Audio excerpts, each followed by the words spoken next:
কেরে চাউল ভাজা কো? তুই না হামাক চাউল ভাজা দিবার চালো। কে রে হসে কি তোর? তুই এত চাউল ভাজা খাবার চাস কে? কেরে তোর কথাবার্তা ডাইস তো ভালো না, তুই তো একজন মিথ্যুক, মিথ্যা কথা কয়ে হামাক নিয়ে যাচ্ছ। এখন হামাক যদি চাউল ভাজা না দিস তো কিন্তু ভ্যানিশ করে দেবো। এত কথা বললে কিন্তু চুটি ধরে চাউলের বস্তার মধ্যে ঢুকে দেবো, মেজাজটাই খারাপ করে দিচ্ছ। এই বুতুল বস্তা আমি খুব ভয় পাই। না না না, এমন ঢুকান যাবি না। না না কে রে বুতুল আর বস্তা দেখে আমি ভয় পাচ্ছে কে? মনে হচ্ছে ও জিন ধরছে। আর অল্পের নানা টেস্ট করি তো দেখি শালার কাহিনী কি। এ আমার কাছের বোতল কুড়ি রে, বোতলটা নিয়ে আয় তো, এক বোতলে মত তুলমো। হাত জোর করে করছি ভাই, বুতুল আনিস না রে ভাই, বুতুল আনিস না, আমি বুতুল দেখে ভয় পাই। মাদারি তো কাজ ধরে পারছি, তুই ডনের উপর ভর করে আমার মাঠ নষ্ট করছ। অনেক কষ্ট করে রাজনীতির মাঠটা তেলতলা করছি, সেই তেলতলা রাস্তা তুই জাম করে দেবো। তুই কুড়ি থেকে আসছো সেটাই আগে দেখি। কিনি লোক ধরে তোকে এখনই হাজির করবো, তোর 12টা আজ বাজাচ্ছি। এই কাছে আসিস না, কাছে আসিস না, এর ফল কিন্তু ভালো হবে না, দূরে যা দূরে যা। দেখ তো কাছে কি সাইজটাই করিচ্ছি, টুটি ধরে তোকে একবার ছিঁড়ে হেল দেবো। অনুরোধ করে করছি, কাছে আসিস না, কাছে আসার ফল কিন্তু তোর ভালো হবে না। এই যে এলাম, তোর কিনি লোকটা দে, এখনই তোকে বোতলে মত তুলমো।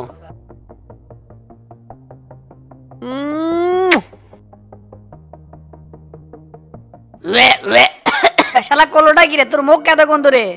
শালা গাঞ্জা খায় মুখটাই নষ্ট করছু। মাদারি তোর টুটি আজকে ছিঁড়ে হেল দেবো, তুই হামাক চুমা খাস। এই তাড়াতাড়ি পলাই তো, এর থাকা যাবে না, এর থাকলে গাল আজকে ফেটে ফেল দিবে। এটা কোনো কাম করলো? মান সম্মান তো আর শেষ হয়ে গেল নি। ভাগ্য ভালো আশেপাশে কেউ নাই। আমি একজন এমপি ক্যান্ডিডেট, আমার লোকজন যদি পাগলা হয় তাহলে কেঙ্গা করে চলে? দুনিয়ার জ্বালা হচ্ছে আমার, এইদিকে 10 লাখ টাকা ঘোষ করা লাগবে, ওইদিকে আবার ডনেকও ঠিক করা লাগবে। না ইঙ্গা করলে আর হবে না, তাড়াতাড়ি রহমত করবে এদের কাছে যাওয়া লাগবে, তাড়াতাড়ি জিন ছাড়া লাগবে, না হলেই আমার মাঠটা শেষ করে ফেল দিবি।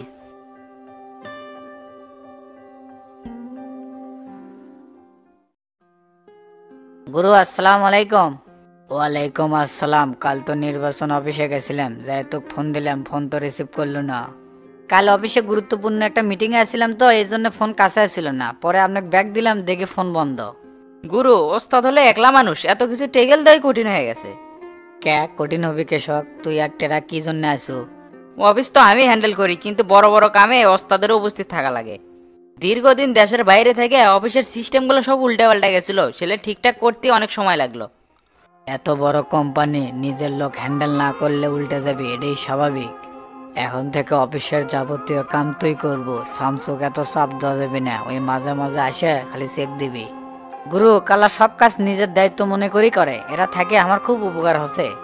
তার নির্বাচন কমিশন কি করলো? ভোট কি দিবি নাকি ইঙ্গে ঝুলে ঝুলে রাখবি? তার সাথে আমার ডিটেলসে কথা হচ্ছে, কাল পরশুই মার্কা ফ্লাশ করে দিবি। তুই আর ঢাকাত না থাকে এলাকায় ঢোক, বাড়ির যাতে যাতেই মার্কার খবর পেয়ে যাবো। আমিও সেই চিন্তাই করছি, অফিসের সব কাম কালাক বুঝে দিয়ে কাল সকাল সকালে রওনা দেবো। নির্বাচনের আগে এলাকার বাইরে থাকা ঠিক হবে না, এতে করে নির্বাচনের মাঠ খারাপ হয়ে যাবে, এই জন্য এলাকার ঢোকাটা খুব জরুরি। তে ওস্তাদ আমি কতদিন যাবনি? নির্বাচনের 1 সপ্তাহ আগে তো খবর দমনি, তখন তুই আসিস। কখন যাওয়া লাগে না লাগে সেটা আমি কালাক কমনি, এমনও হতে পারে কাল আর আমি একসাথে এলাকার ঢুকলাম। আপনি গেলে তো খুব ভালো হয়, এতে করে নির্বাচনের মাঠ গরম হলো নি। এলাকায় ঢুকলে আপনি তো অনেক ভক্ত অনুসারী পাবেন, তারা কি আপনার কথা ফলাওয়ার পাবি? তুই এমপির ইলেকশন করিচ্ছ আর আমি যাবো না, এটা কেঙ্কা করে হয়? হাজার হলেও তুই আমার কাছের শিষ্য। আজকে তোর জন্য ঢাকা শহরে আমার এত নাম ডাক, তুই আমার হয়ে যা কাম করছো এই ঋণ কি আমি কোনোদিন শোধ করবো ভামো? আমি চাই তুই এমপি হয়ে সাধারণ জনগণের পাশে থাক এবং সুখ দুঃখের সঙ্গী হ। তোর মতন নীতিবান চেংরাই এমপি হওয়ার যোগ্য, কারণ তুই সবসময় মানুষের ভালো চাস। দোয়া করবেন গুরু, যাতে এই মন মানসিকতা নিয়ে বাকি জীবন পার করতে পারি। আল্লাহ যদি আমাকে সম্মান দেয়, মানুষের উপকার ছাড়া কোনো দিন ক্ষতি করবো না, এটাই আমার অঙ্গীকার। মন থেকে দোয়া করে দিলাম রে শামসু, আল্লাহ তোর মনের আশা পূরণ করবি। তাহলে গুরু আজকে আমি উঠলাম, অফিসে কিছু কাম আছে, ওটা সেরে কাল সকাল সকালে রওনা দেবো। আচ্ছা যা, আর কি হয় না হয় ফোনে সবকিছু আমাকে জানাস। আর কালা তুই তো ঢাকাতে আছো, যদি কোনো সমস্যা হয় আমাকে তুই জানাস। ঠিক আছে জানামনি, এখন তাহলে গেলাম, আসসালামু আলাইকুম। ওয়ালাইকুম আসসালাম।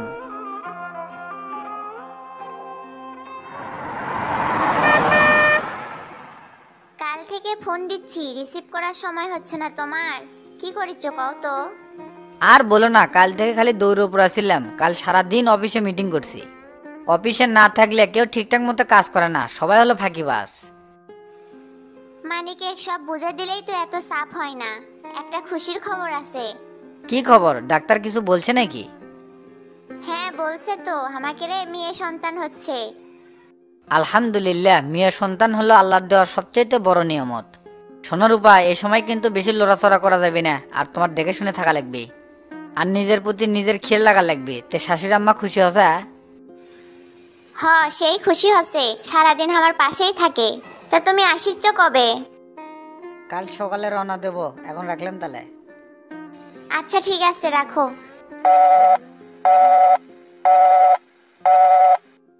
ওস্তাদ, এই সময় ভাবি কেনা দেখে শুনে রাখেন, তার কিন্তু ভারী কাম করা যাবে না। সেই জন্যই তো মায়ের বাড়িতে আছে, ওরে থাকলে কোনো কাজ কাম করা লাগে না, আমি ভালো থাকে। তে শোন, গুরু তো তাড়াতাড়ি বাড়ির যাবার করলো, তুই অফিসের সবকিছু দেখে শুনে রাখিস, কোনো যেন ঝড় ঝামেলা না হয়। অফিসের বিষয়ে আপনার কোনো চাপ নেওয়া লাগবে না, আপনি এলাকাত বেশি করে মন দেন, আমি এদিকে হ্যান্ডেল করছি। কথা তুই ঠিকই কছু, এলাকার তো আর শত্রু অভাব নাই, কোনো ঝড় ঝামেলার মধ্যে না যায় সুষ্ঠুভাবে নির্বাচনটা পারি দেওয়া লাগবে। এলাকার সাধারণ জনগণ আমার পাশে আছে, যদি সুষ্ঠুভাবে নির্বাচন হয় এক আল্লাহ ছাড়া আমার এমপি হওয়া কেউ ঠেকার পাবি না। আমারও সেটাই মনে হয়, আপনার সততার কারণে ইনশাল্লাহ এমপি আপনিই হবেন। দয়া করে মাথা গরম করবেন না, আর যা করবেন সব ঠান্ডা মাথায়। আমি তো আর আগের মতো নাই রে কালা, হুটহাট করে কোনো সিদ্ধান্ত লেই না, যা করি বুঝে শুনেই করি। তুই এত জোরে যাচ্ছ গে, না দেখে শুনে গাড়ি চালা। আচ্ছা আচ্ছা, আসতে যাচ্ছি।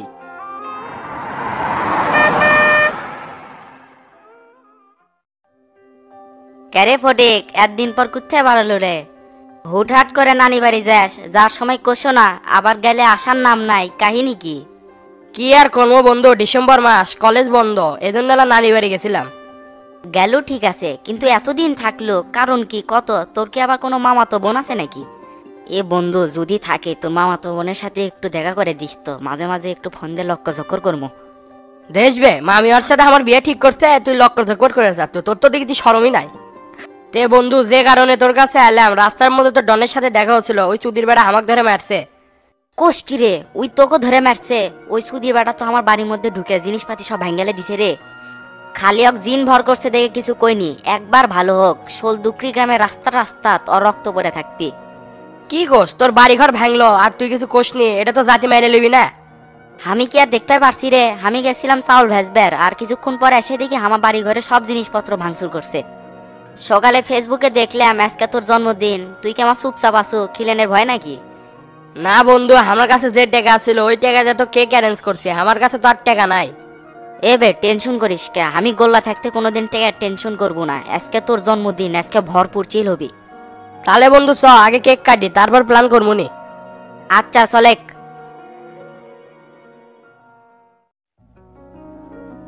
ওরে বাপরে ফটিক, এত সুন্দর কেক কিনছো, আমার তো সেই পছন্দ আছে। তে তুই ওটি বসে আছু কে? তাড়াতাড়ি এটি আই, দুজন মিলে কেক কাটি। লে লে, আর তোর হচ্ছে না, শুরু কর। Happy birthday to you Fatik, happy birthday to you. এটা কোনো কাম করলু করলা? তুই আমার হাত মুখে কেক মেখে দিছো, ওলে ধুয়ে তো আমার ঠান্ডা লাগিচ্ছে।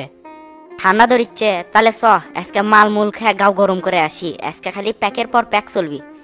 এ বন্ধু, কামের কথা কছু, কিন্তু আমার ভয় করিচ্ছে, পুলিশ যদি ঝামেলা করে। এর বে, পুলিশ কি করবে? খালি মদ খেয়ে কম মাতলামি করবো, তারপর সব আমি দেখে নেবো। তাহলে বন্ধু চ, আমার তো সেই লাগিচ্ছে। চল চল, এটি আর দেরি না করি। হ্যালো স্যার, আপনাদের কি কি লাগবে বলেন। শোনেন, এক বোতল অফিসার চয়েস, 2টা গ্লাস, 2 জায়গা ছোলা আর 4টা চিজ দিবেন। ওকে স্যার, আপনি টেবিলে গিয়ে বসেন, আমাদের লোক গিয়ে দিয়ে আসতেছে। কে রে বন্ধু, এত দামি দামি মাল অর্ডার দিল, এত টাকা পাস কোনটি থেকে? আমরা হলাম শামসু ভাইয়ের লোকজন, আমাদের কাছে টেয়া থাকবি না তো কাগরের কাছে টেয়া থাকবি। তুইও আমাদের দলে যোগ দে, তোর কাছে এতটি করে টেয়া থাকবি। তাই নাকি বন্ধু? আমার তো সেই লাগিচ্ছে, পিনিকে ঝিনিক, আর একটা অর্ডার দে। এটা খাই লোড নিয়ে বাড়িচ্ছি না, আর একটা খামো। এ বে, এটা কোনো কথা গেলো? আমি ফটিক, এই কয়টা খাই লোট লিয়া পারবো না, তাড়াতাড়ি অর্ডার দে, আমার কিন্তু মাথা মতো ঘুরিচ্ছে। আজকে খালি মাল খামো আর খামো, খামো আর খামো, পুরাই চিল, ভরপুর পিনি। এ ওয়েটার, তাড়াতাড়ি আর এক বোতল আর ছোলা দিয়া যা। আর ভলিউম এত কম কে? তাড়াতাড়ি ভলিউম বাড়া, নাহলে কিন্তু এটি সব ভাঙচুর করে ফেলে দিমু। আমি হলাম পোজ মাস্টার গোল্লা। আচ্ছা স্যার, দিচ্ছি।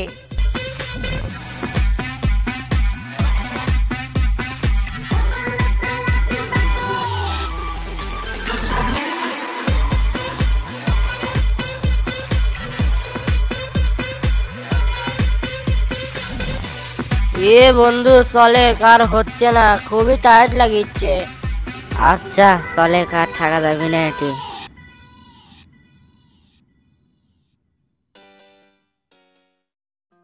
আমি মাতাল হয়ে হিসু করব দেয়ালে, শালা যা হবে দেখা যাবে কাল সকালে। ওই ওই এলে হিসু মিসু পরে করবে, ড্রাইভার যে টেকা চাচ্ছে সেটার কি করবো নি, আমার পকেটে তো একটা টেকাও নাই।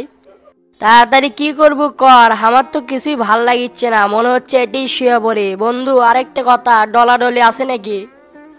আমার কাছে তো এখন ডলাডলি নাই, বাড়ির যে ডনের গোয়াত বেড়ে তারপর ডলাডলি লেয়া লাগবে।